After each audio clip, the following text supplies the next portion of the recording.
What do you know? This is the Melbourne Live Show, and this is episode 131. Well, 131, and today I want to talk about the greatest bargain. Now, before I talk about the greatest bargain, you need to know that Black Friday it's coming up, and what usually happens on Black Friday is that we get the best deals ever in terms of gadgets or software. So, it just makes sense if you have been eyeing a particular gadget or a particular piece of software, it just makes sense for you to kind of wait up until November, late November, to wait for the best deals that comes out of Black Friday itself. I mean, if you can save some money and and still get the same item itself, why not? I mean, it's just slightly more than a month away, right? So that is the greatest bargain. But today I'm not going to be talking about the greatest bargain in that respect itself. What I want to talk to you about is a very simple idea that I have come across today while I was scrolling through my Facebook feed. So let me take you, a little back in time to kind of share with you some details about my childhood. So when I was young, I much preferred the television than reading books, and primarily because I didn't grow up in a household where I have lots of books. Sure, I mean my parents would always encourage me to read books, but it wasn't something that I kind of just took to it. And so when I went into university, then I saw a couple of my friends who were such avid readers. I mean, I even know this guy who would read like 5 books at one time. And it kind of blows my mind because, first and foremost, it's like, why do you like to read so much? And secondly, it was like, how do you read 5 books at the same time? Wouldn't you get mixed up, like, between the plots and so on? And after interacting with him, I then decided to pick up the habit of reading as well. So I started cultivating the habit of reading. I started reading from anything from fiction to nonfiction, from biography to biology. I read things from from economics to econometrics. And so the whole idea behind that was that I suddenly discovered this world that is beyond my reach initially, this world that is unknown to me. And when I started reading, it kind of started opening my mind. And what really happened in that process itself was that it significantly challenged the way I think, and it challenges many of my mental models. And as you know, in this show, we talked about that. We talk a lot about mental models. One of the greatest thing that can happen to you is to have you have that shift in terms of your mental model. So in case you're wondering what exactly is a mental model, well, mental model essentially are this frame of thought or this idea in our mind whereby we believe that this is what is true. So in other words, the mental model for creating or starting a business is that in the past the mental model used to be that you need to have a huge network, you need to sink in a huge amount of money, you need to have a huge risk, you need to take huge risk because you know unless you have a store or you have an office, how are you going to demonstrate to people that you are not some fly by night company? You are actually a legit company here to stay, and you got everything to show for. And of course, that it's extremely risky in a sense because unless you have done your market research thoroughly, it's definitely has a huge risk because it may not work out. Plus, especially in a place like Singapore, where the domestic market is so small, it's sometimes a little hard to even grow the company itself, right? So the mental model with how to run a business or how to start a business was something of that thing. So I remember there was one time when I was talking to a friend of mine, and what happened was he was sharing with me, and he was saying that you know um, you should encourage your son to want to start his business, right? To start his own business, to think about starting business. My son is just like at the point in time, I think he was just like 7 years old, and he would say that you need to talk to him about having a shop, a store to sell his things and the kind of thing. And I was thinking like, hey, that's the old way of thinking about business these days.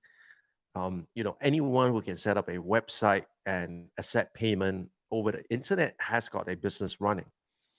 And so that truly is a mental model shift. And so when I started reading all these books itself, it really gave me the ability to realize that many of the things that I assumed to be true, or assumed that this is the way things are done, it completely opened my eyes and my mind. So I recall one of the best books that I read was by Michael Lewis, Liar's Poker.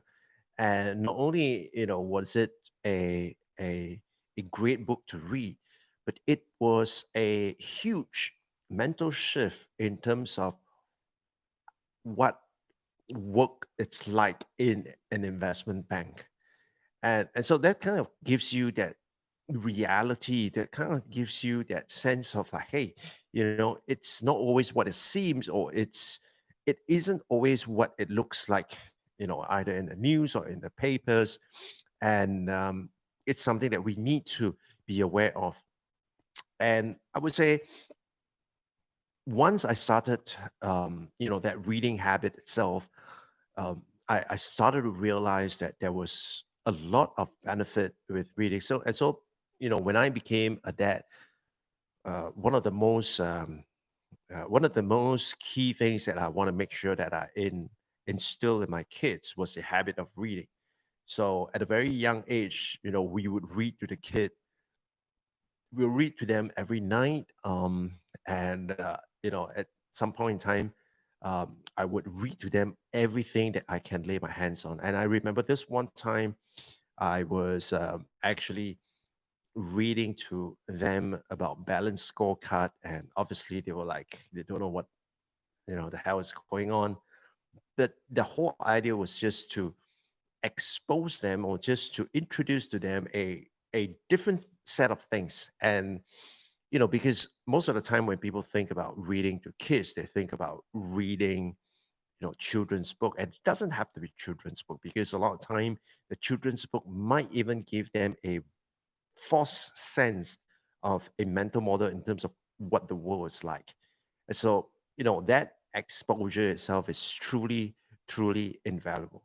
So, coming back to today's topic itself, the greatest bargain of all time for me was, getting my hands on a few key ideas. And in an earlier episode, I talked about the books that truly changed the way I think. And if you have not watched that video itself, I'll put a link later, and you can check out that video. Those six books truly changed the way I think. And why these days when I look at a book, it's not about just tactics, it's not about just strategies, it's not about 8 steps that you can do. But what I truly want to see in a book, it's that the book has to present to me a different way of thinking, because would like the book to challenge my way of thinking, or allow me to read the book, and then for me to challenge my own thinking, my own mental model in terms of what I believe to be true, and what I think can be a probability of getting it right.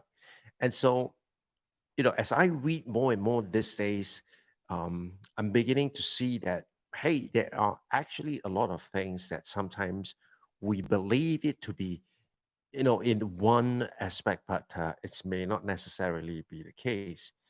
And so currently, what's going on right now is that I'm doing my research, right? Because in this show itself, and as next week, starting next week, I'm going to share with you a sense of a timeline in terms of what are some of the topics that we will be sharing.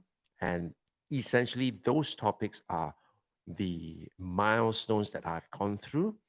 And I'm going to be sharing with you some of the really exciting things that I have in place as well.